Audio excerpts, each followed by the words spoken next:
Пакиров Акылбек, Баткен областына караштуу Кадамжай районунан болом. Менин акыркы диагнозум цирроз печени болуп, портальный гипертензия деп атат.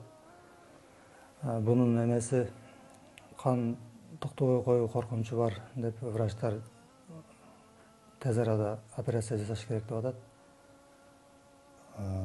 Жалпы калайык калк сиздерге кайрылып жардам сурайын деп чечтим. Мен ушу 9 жылдан бери гепатит оорусу менен ооруп, цирроз печени деген диагноз коюшту.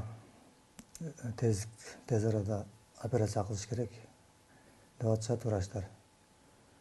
Ошо элге кайрылып, элден жардам сурайын деп кайрылып атам. Азыр кичине чогултук жетпей турат да биздин эмебиз, каражатыбыз. Ошон үчүн мүмкүнчүлүк болсо жардам берип койсоңуздар жакшы болот эле. Алланын ыраазычылыгы үчүн.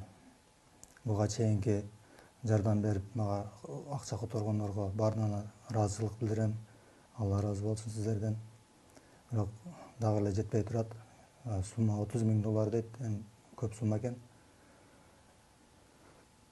Ошо азыркы учурда Бишкекте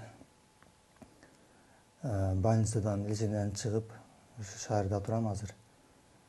Мүмкүн болушунча тезирээк келгиле деп атат Индиядан.